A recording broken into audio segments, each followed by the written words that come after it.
তাই আজ আমার গোবিন্দ সর্বস্ব সঁপে দিয়েছে আমার রাধারানীকে, কারণ রাধারানী হচ্ছেন আমার গোবিন্দের প্রেমের গুরু। তাই আজ সবাই মিলে আমরা আশ্রয়তত্ত্ব রাধারানীর নাম জপ করব। সবাই একসঙ্গে হাতে তালি দিয়ে গাইব। হাতে তালি দেবেন কেমন? বৃন্দাবন ধাম অপা জপে যা রাধে রাধে। সবাই মিলে হাতে তালি দিয়ে প্রেম সে বলিয়ে রাধা রানী কি।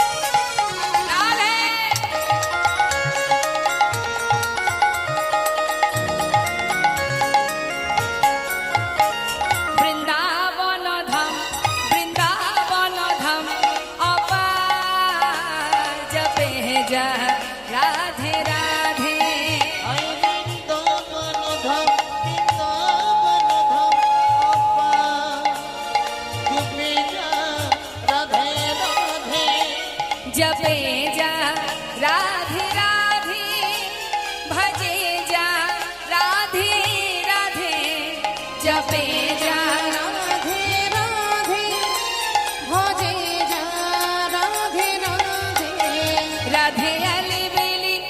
राधे अली बेली सरकार जपे जा राधे राधे राधे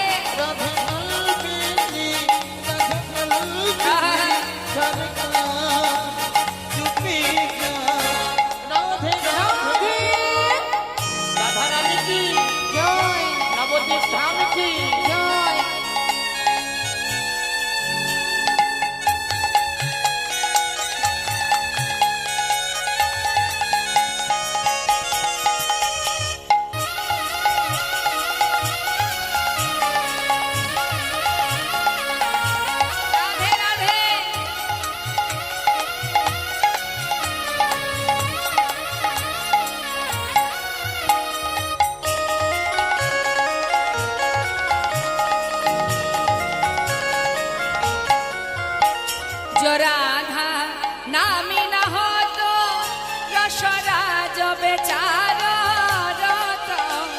जो राधा नामी न हो तो रसराज बेचारो रत।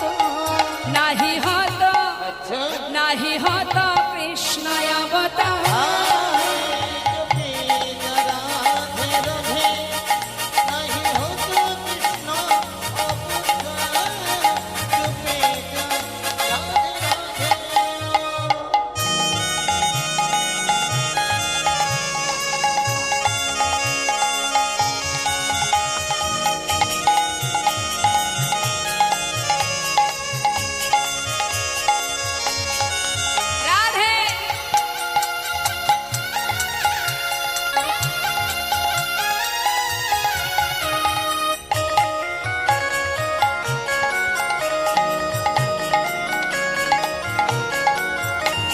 जो राधा राधा गावे बपे में बदर खा पावे। जो राधा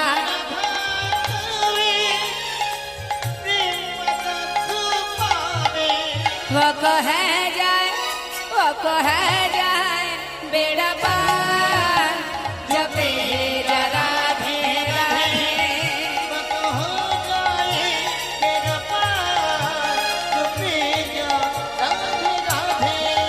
वृंदावन धाम अपा जपे जा राधे राधे जपे जा राधे राधे।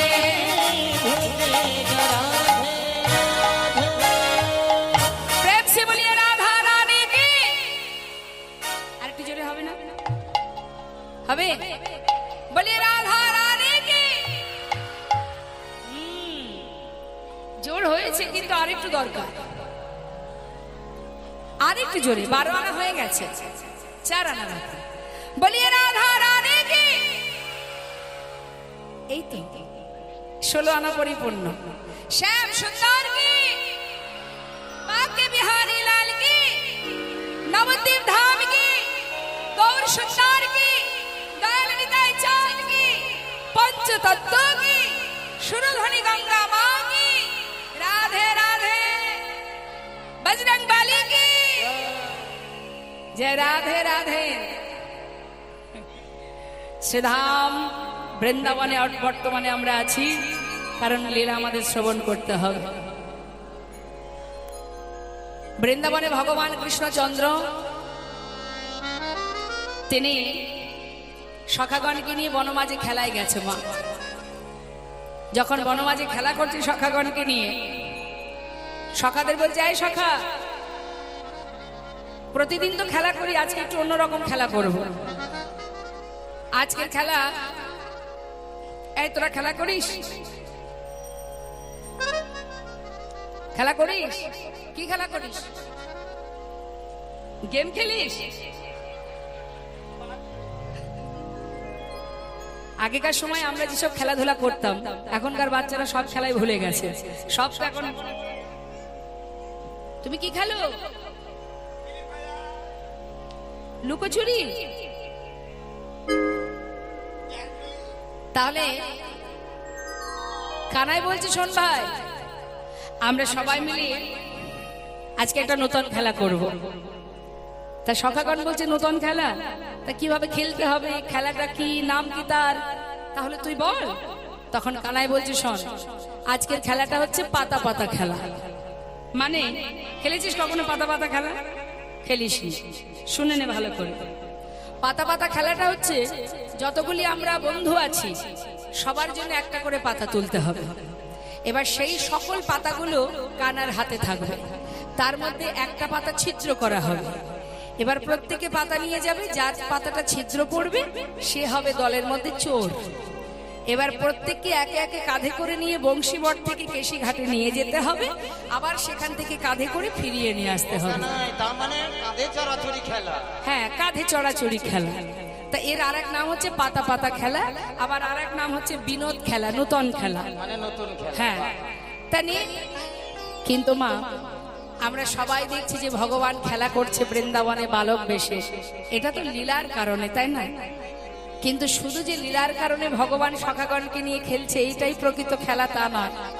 প্রকৃত খেলা তো খেলছেন অনাদি আদি গোবিন্দ নিরজনে বসে বসে বিশ্ব ব্রহ্মাণ্ডটাকে নিয়ে। আমরা মনে করি বাবা এটা করতে পারি, আমি সেটা করতে পারি, আমার কত ক্ষমতা, আমার কত পাওয়ার আছে। কিন্তু তোমার উপরে আরো একটা পাওয়ার আছে, যে যখন তখন তোমাকে লয় করতে পারে, আবার তোমাকে সৃষ্টিও করতে পারে। তার ইশারায় আমরা চলি, আমরা শুধু খেলনা মাত্র, আর খেলছেন তিনি, যেভাবে খেলাচ্ছেন আমরা সেইভাবে খেলছি।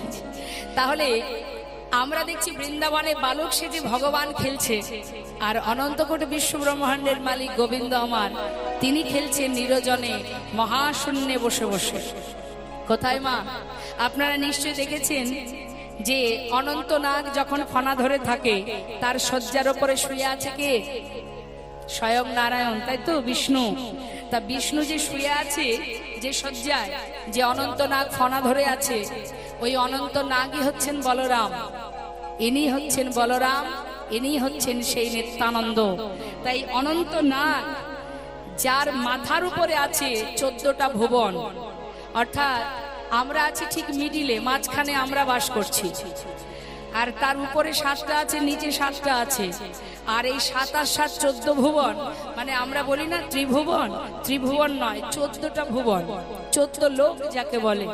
তাই 14টা ভুবন আছে কোথায়? না, অনন্ত নাগের শিরের উপরে। ঠিক আছে?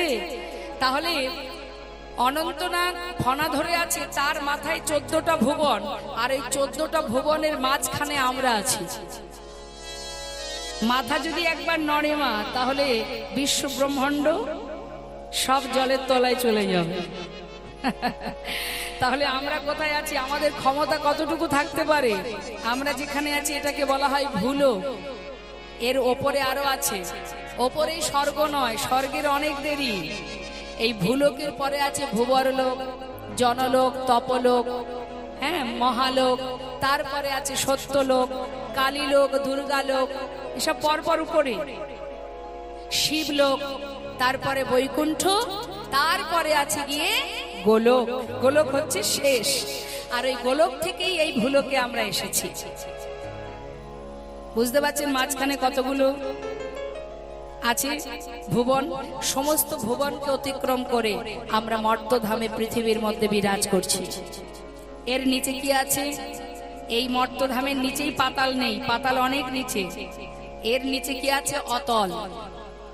বলে না অতল, বিতল, সুতল, তলাতল, রসাতল, বলে না সব রসাতলে গেল। অর্থাৎ রসাতলও একটা জায়গা বাবা, এই 14 ভুবনের একটা ভুবন। রসাতল, তলাতল, তারপরে গিয়ে পাতাল, তারপরে আছে অনন্ত লোক। তাহলে সবকিছুকে কে খেলাচ্ছে মা? যিনি বসে আছেন আপন মনে শয্যার উপরে, হ্যাঁ, মাথায় হাত দিয়ে যিনি শয্যায় শয়নে আছেন, তার মাথার উপরে আছে অনন্তনাগ, তার উপরে আছি আমরা। তাহলে তিনি যেখানে বসে খেলছেন, কার সাধ্য আছে সেখানে যাওয়া? খেলিছ। এই গানটি কে লিখেছে? একজন মুসলমান ভক্ত, বিদ্রোহী কবি কাজী নজরুল ইসলাম। ভগবানকে যারা ভালোবাসে তাদের কোনো জাত হয় না, তাদের পরিচয় তারা ভগবানের দাস। একবার ভাবুন, কাজী নজরুল ইসলাম, এই যে আমাদের নবদ্বীপেই মায়াপুর পার হলেই চাঁদ কাজীর সমাধি আছে, আপনারা দেখেছেন নিশ্চয়ই। চাঁদ কাজী সমাধির উপরে একটা চাপা বৃক্ষ আছে, যে চাপা বৃক্ষ থেকে প্রতিদিন একটা ফুল পড়ে ওই সমাধিতে। এটা কার কৃপা? প্রভুর কৃপা, গৌরহরির কৃপা। চাঁদ কাজী সাহেব মুসলমান সমাজের রাজা থাকতেও তিনি কিন্তু চরণ শরণ নিয়েছিল গৌরহরির। যখনই নিমায়ের চরণ শরণ নিয়েছিল, তখনই গৌরহরিকে বলেছিলেন, আমি যেহেতু তোমার চরণ শরণ নিয়েছি, আমাকে তো কেউ কোনোদিন আর আমার অন্তিম কর্ম করবে না, উপায় কি আমার? তখন প্রভু বলেছিলেন, আমি থাকতে চিন্তা নেই, আমি তোমার সমস্ত সৎকার করব। সেই চাঁদ কাজীর সমাধি থেকে শুরু করে সেই চাপা বৃক্ষ 365 দিন ফুল পড়ে ওই সমাধিতে মা। এমনই প্রভুর কৃপা। তা এইরকম আরো ভক্ত আছে, সম্রাট আকবর, নাসির মামুদ, আব্দুল করিম। তোমরা কুঞ্জ সাজাও গো, আজ আমার প্রাণনাথ আসিতে পারে। কার লেখা? মুসলমান ভক্ত যার নাম আব্দুল করিম। তাহলে আমাদের সমাজে আমরা যারা মূর্খামি, যারা সর্বদাই মূর্খের মতন একে অপরের সঙ্গে দ্বন্দ্ব ঝগড়া করি, কিন্তু প্রকৃত যারা ভগবানকে ভালোবাসে তারা ভগবানের দাস ছাড়া আর কোনো তাদের জাত হয় না।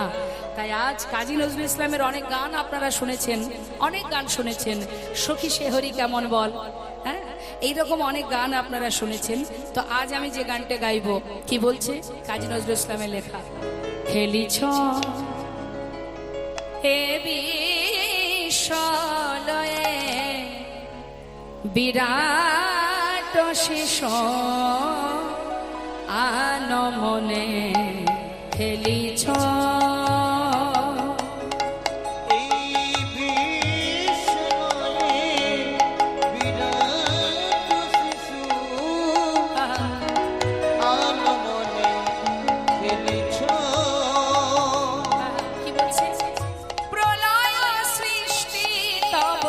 পুতুল খেলা নিরজনে, প্রভু নিরজনে খেলিছ। এই বিশ্বলয়ে বিরাট শিশু আনমনে খেলিছ। বাবা, প্রলয় সৃষ্টি তব পুতুল খেলা, মানে প্রলয় করা, সৃষ্টি করা তোমার কাছে পুতুল খেলার মতো। তুমি লয়ও করতে পারো, সৃষ্টিও করতে পারো। তাই বলছি যে আজ আমার প্রভু যে খেলছেন নিরজনে বসে, তার সেই জায়গাটি কোথায়? কি বলছে শোনো। শূন্যে মহাকাশে মগিন লীলা বিলাসে, শূন্যে মহাকাশে তুমি মগন লীলা বিলাসে, শূন্যে মহাকাশে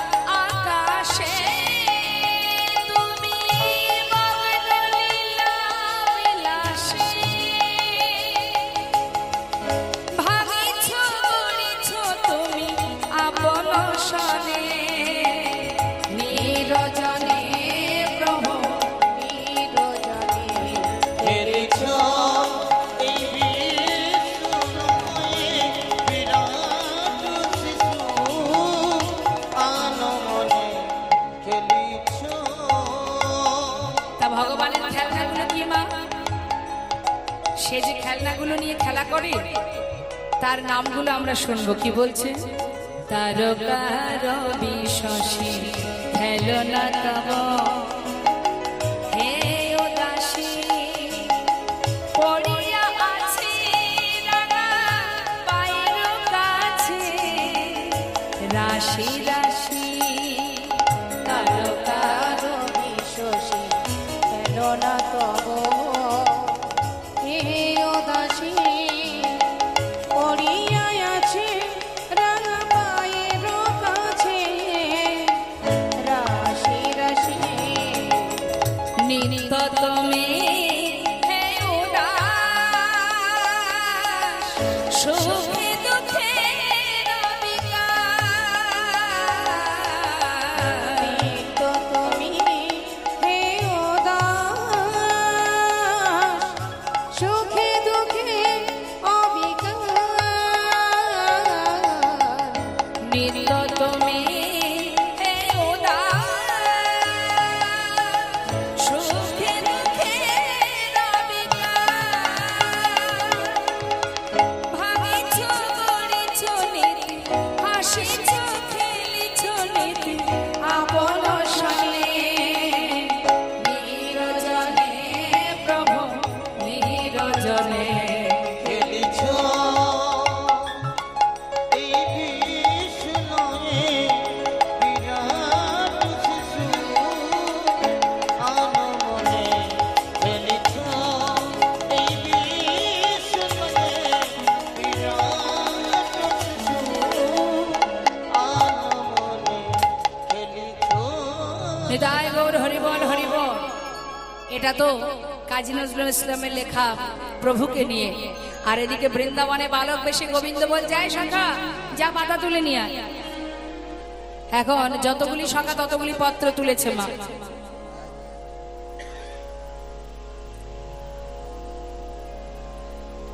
নে যার পাতা তোলা হলো, এবার এই পত্রের মধ্যে একটা পত্র আমি ছিদ্র করব। এই ছিদ্র পত্রটা যার ভাগ্যে পড়বে সে কিন্তু চোর হবে। ঠিক আছে?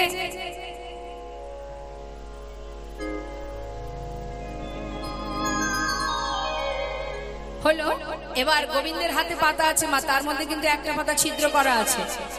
এবার পাতাগুলো সাজিয়ে নিয়ে বলছে নে তোরা এসে এসে পাতা নিয়ে যা, আয় একে একে আয়, নে পাতা নে।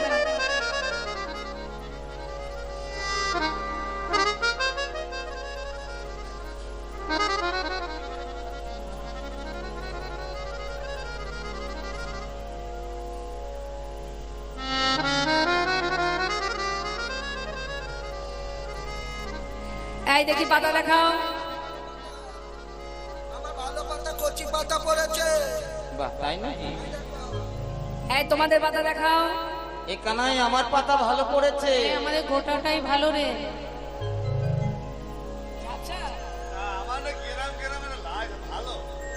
ছিদ্র কি না? ছিদ্র নয় তো? তাহলে কার পাতা ছিদ্র? তাই তো। হ্যাঁ হ্যাঁ, দেখি দেখি কার পাতা ছেঁড়া পড়েছে দেখাও, ভালো করে দেখাও। এখানে হ্যাঁ? এখানে সবার পাতা দেখা হলো, তোর পাতা দেখা। আমার তো ভালো পাতাই পড়েছে। ভালো বললে আমরা মানবো না। এই দেখতে পাচ্ছিস না? ওই তো হাতে লুকিয়ে রেখেছে। এই দেখ, এই দেখ। আরে ভালো করে দেখা। ওই তো কানাইয়ের ছিদ্র পাতা পড়েছে। আজকের খেলাতে কানাই চোর, কানাই চোর, কানাই চোর। যেই না বলেছে কানাই, তুই কিন্তু আজকের খেলায় চোর। কেন জানিস ভাই? আসলে হয়েছে কি জানিস? তুই বিনে চোর কে হবে ভাই? চোরকে হবে ভাই, তুই বিনে চোর কে হবে ভাই? চোরকে হবে তুই বৃন্দাবনের ননি চোরা, তুই বিনে চোর কে হবে ভাই? বৃন্দাবনের ননি চোরা, তুই বিনে চোরকে হবে ভাই। বৃন্দাবনের ননি চোরা বলতে পারলি কথাটা? কেন বলতে পারবো না? ননি চুরি করে আমি একা খাই? চুরি তুই করিস তাই আমরা খাই। আমরা তো আরে চোর না। তোদের জন্য চুরি করি, যাদের জন্য চুরি করি তারাই যদি আমাকে চোর বলে। তা চোর বলবো না, দেখি সাধু বলবো। তুই তো চুরি করিস। আরে বাবা, আজকের খেলায় হেরে গেছি, আজকের খেলায় আমি চোর, তাই বলি ননি চোরা বলবি? হ্যাঁ আর বলছে চোরকে চোর বলবো না, কি সাধু বলবো? আচ্ছা বেশ আমি চোর। তা নে তোরা একে একে কাঁধে ওঠ। না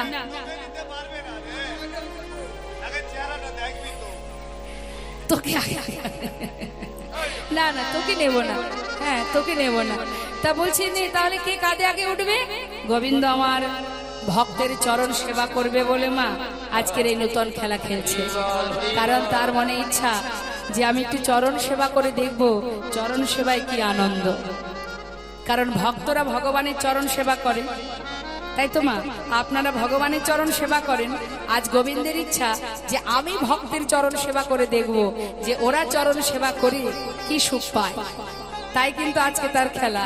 তা তিনি বুদ্ধি করে বলছে, এই সুদামা আয় তুই এসে আগে আমার কাঁধে ওঠ। যেই না বলেছে সুদামা কাঁধে উঠে বসেছে। তা কেমন করে বসেছে বাবা? এক কাঁধে, সামনে একটা চরণ পিছনে একটা চরণ, আবার চুলগুলো মুঠো করে ধরেছে। কারণ কানাই যখন দৌড়াবে আমি তো পড়ে যেতে পারি। এখন গোবিন্দ আমার কাঁধে করে নিয়ে যাচ্ছে বটে, মনে মনে চিন্তা করছে আমি যে ভক্তের যুগল চরণ সেবা করব, সুদামার যুগল চরণ আমি সেবা করব, কিন্তু একটা পা এখনো পিছন দিকে, সেই পাটা সামনে না এলে আমি কি করে যুগল চরণ সেবা করব। তা কাঁধে করে নিয়ে যখন যাচ্ছে সুদামা বলছে, আয় কানাই একটু ধীরে ধীরে চল।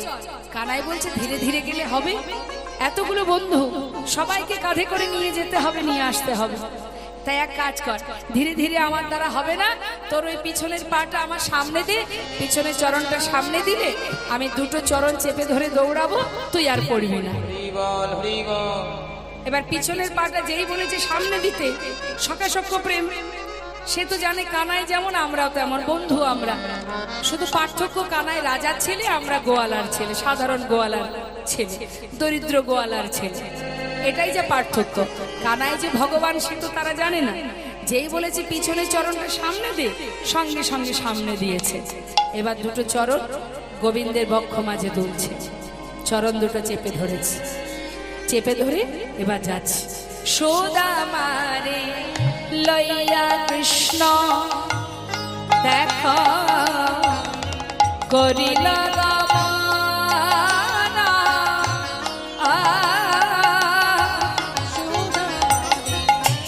লইয়া কৃষ্ণ দেখো করিল গমন। একটা পক্ষ আমরা বৃক্ষ তলে আসিয়া দাঁড়ালো,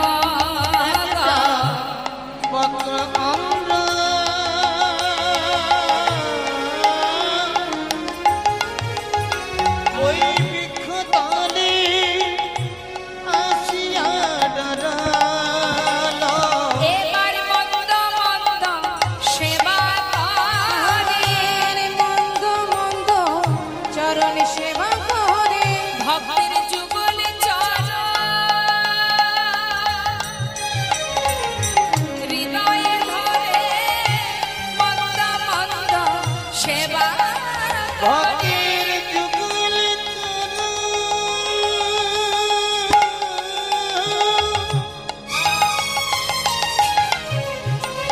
ওই হৃদয়ে ধরে মন্দ মন্দ চরণ সেবা করে।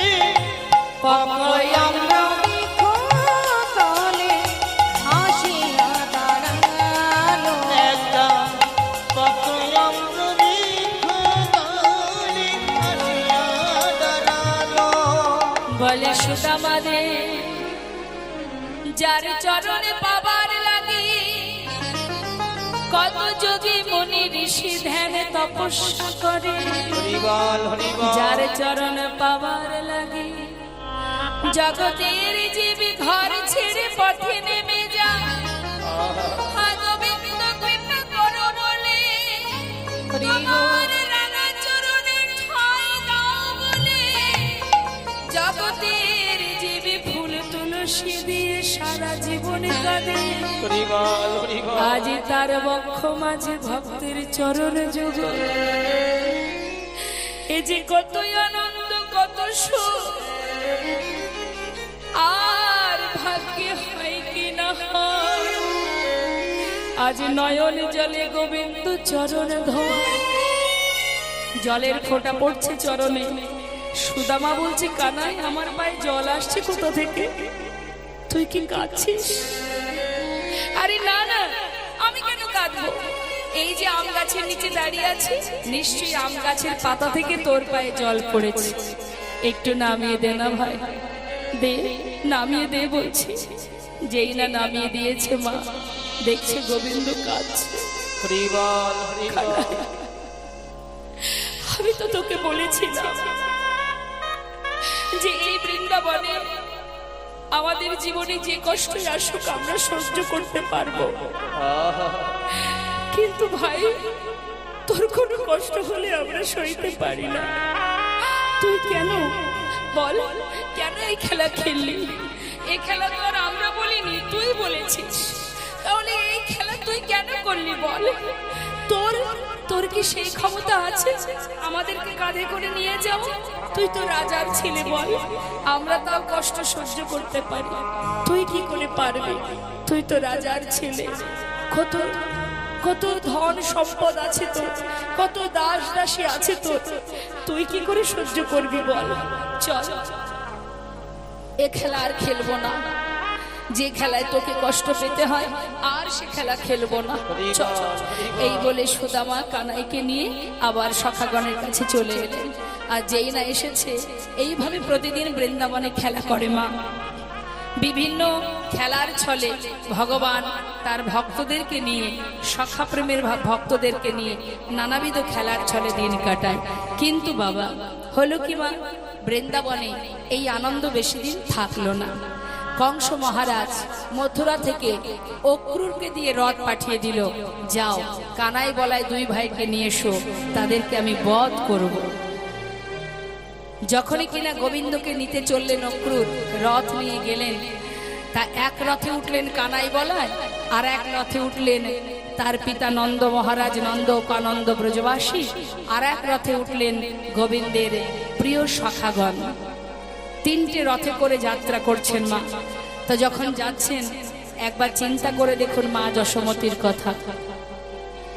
আমাদের জীবনে যদি একটু কষ্ট আসে আমরা ভগবানের কাছে কাঁদি। অনেক মানুষ আছে ভগবানকে সেবা দেওয়া বন্ধ করে দেয় যদি কষ্ট পায়, কিন্তু প্রকৃত ভক্তের লক্ষণ এটা নয়। যারা ভগবানকে ভালোবাসে তারা কোনোদিন ভগবানকে সেবা না দিয়ে থাকতে পারে না। দেখবেন নিজের সন্তান যদি অন্যায় করে, তথাপিও সেই সন্তানকে আমরা ফেলে দিতে পারি না তো। সেই সন্তান অন্যায় করলেও তাকে কিন্তু আমার কাছে রাখি, তাকে 3 বেলা খেতে দেওয়া, তার দেখাশোনা করা, আমরা হাল ছাড়ি না, তাই না? ঠিক তদ্রূপ মা, আমরা যদি ভগবানকে আমার বাড়ির কোনো একজনকে ভাবি, যে কোনো একজন বাড়ির একজন সদস্য যদি তাকে নিজের বাড়ির কেউ ভাবা হয়, তাকে বঞ্চিত করে কোনোদিন আমরাও কোনো কিছু সেবা করতে পারবো না। এটা হচ্ছে ভক্তের লক্ষণ। তা কি হয়েছে, নিয়ে চলে যাচ্ছে মা যশোমতী, কৃষ্ণ হারা হলেন, সন্তানকে হারালেন। একবার চিন্তা করে দেখুন, ভগবানের মা হয়েও তার সারা জীবন কাঁদতে হয়েছে, কোনদিন সুখ পায়নি সে। জন্মাবার পর থেকে কংস মহারাজ একটার পর একটা, একবার পুতনা, একবার অগাসুর, একবার বকাসুর, যখন যাকে পেরেছে পাঠিয়েছে কানাইকে প্রাণে মারার জন্য। তাহলে একবার নিজেরা চিন্তা করে দেখুন, আমরা তো আমাদের সুখ নিয়ে পাগল হয়ে যাই, তাহলে যে মা ভগবানকে পুত্র রূপে পেলেন সেই মা কেন সারা জীবন কাঁদলেন?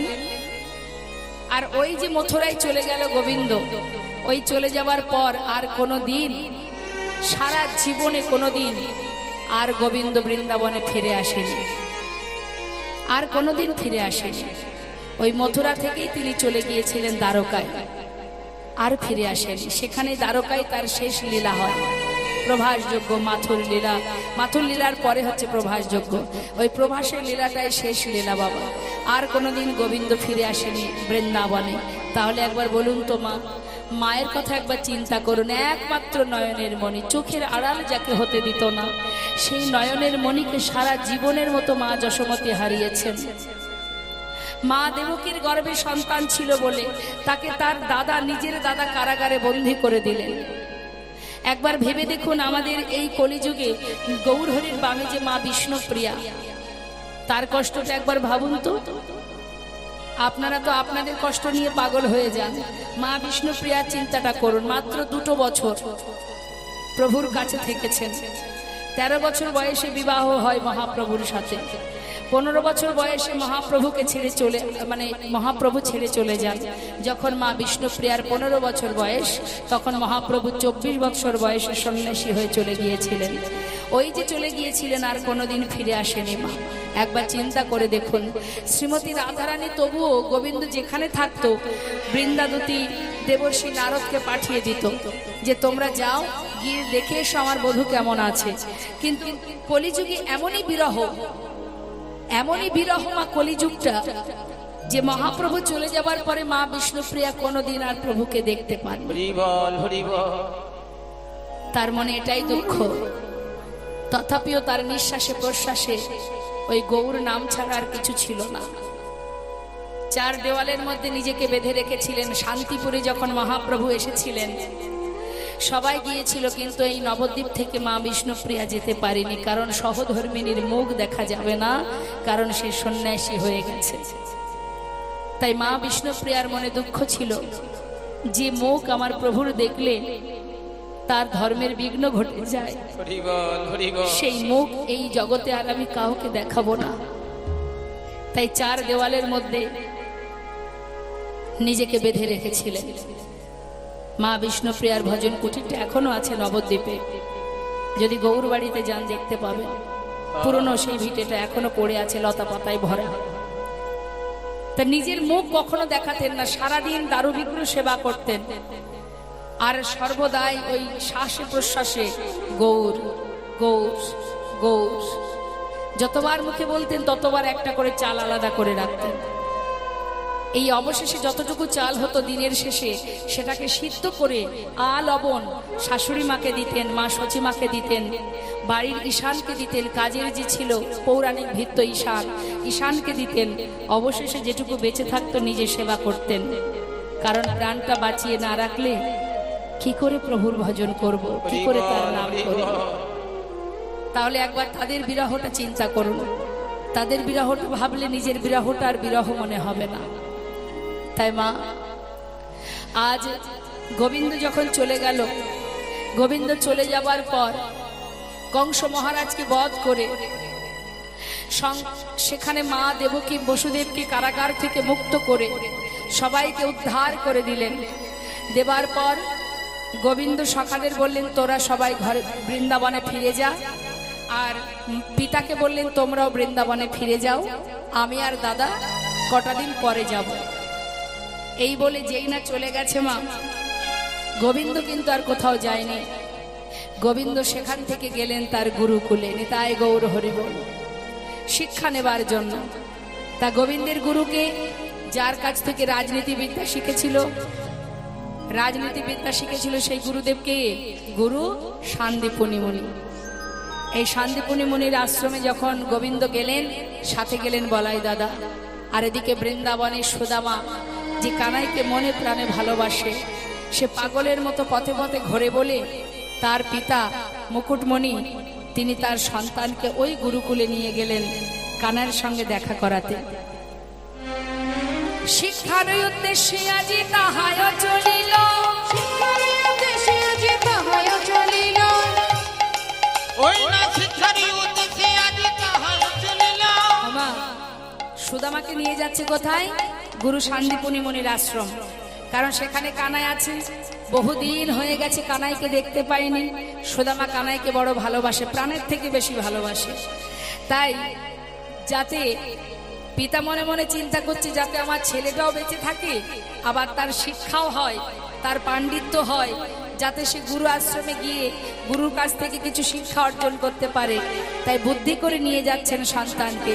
শিক্ষার উদ্দেশ্যে আজি তাহায় চলিল, শিক্ষার উদ্দেশ্যে আজি তাহায় চলিল, বহুদিন পরে ভাই কানাইকে পাইল, আহা বহুদিন পরে ভাই কানাইকে পাইল, বহুদিন পরে ভাই কানাইকে পাইল, আহা আনন্দ ধরে না, আনন্দ ধরে না, ভাই কানাইকে কাছে পেয়ে আনন্দ ধরে না, ভাই কানাইকে কাছে পেয়ে আনন্দ ধরে না, বহুদিন পরে ভাই কানাইকে পাইল। বহুদিন পরে ভাই কানাইকে পাইল। যেই না কানাইকে পেয়েছে সুদামা, ছুটে গিয়ে জড়িয়ে ধরেছে সুদামা। চিৎকার করে কানায় কানায় বলে কাঁদছে। আর যখন কাঁদছে অন্যান্য শিষ্যরা সবাই বলছে এই বস বস বস বস, এই বস, চিৎকার করিস না, ওই দেখ গুরুদেব আসছে। এখন মা আগেকার সময় তো এত স্কুল কলেজ ছিল না, আগেকার সময় ছেলে মেয়েদের শিক্ষা দিতে গেলে পাঠশালায় দিতে হতো। কোন পাঠশালা? গুরুকুলে, গুরুকুলের পাঠশালায় দিতে হতো। এখন গুরুদেব আসছে দেখে সমস্ত শিষ্যরা বলা বলি করছে এই কথা বলিস না, গুরুদেব আসছে। এখন গুরুদেব এসে বলছে তোমরা কেমন আছো? ভালো আছি গুরুদেব। সবাই কুশলে? হ্যাঁ কুশলে আছি। বেশ, তা বলি শুনলাম আমার এই আশ্রমে 3 জন নতুন ছাত্র এসেছো। আমরা এই 3 জন। ওই হাত তোলো দেখি কে কে এসেছো। এই যে আমি গুরুদেব। এই তোমার নাম কি? আমার নাম গুরুদেব ওই বলরাম। বলরাম, আয়। দেখে মনে হচ্ছে খুব দুরন্ত ছেলে। নাম কি? চিনতে পারছেন? ভালো করে দেখে নিন কৃষ্ণকে।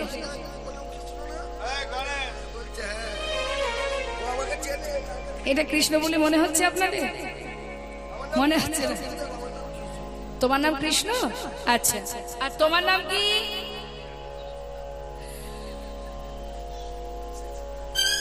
এই জোরে বলো, নাম কি? তোমার নাম সুদামা। তোমরা 3 জন আমার পাঠশালায় নতুন এসেছো,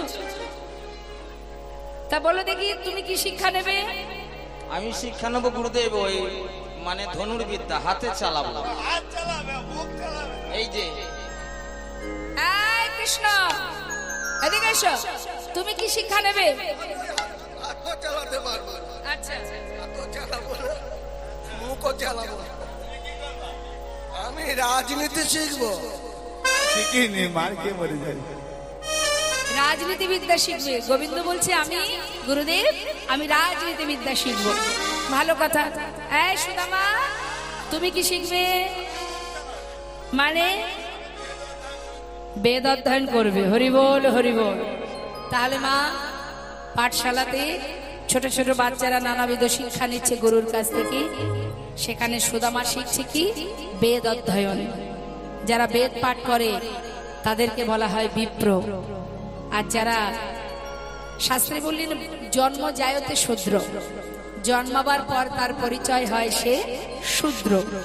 সংস্কারে ন দ্বিজ, আর সংস্কারে ন দ্বিজ অর্থাৎ যখন পইতে হয় তখন তাকে বলা হয় দ্বিজ। বেদ পাঠের ভাবে বিপ্র, যারা বেদ পাঠ করে তাদেরকে বলা হয় বিপ্র। আর ব্রহ্ম জানন্তি ব্রাহ্মণ।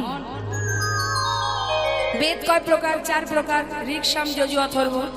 এখন এই 4টি বেদের আবার ভাগ আছে, কর্মকাণ্ড জ্ঞানকাণ্ড।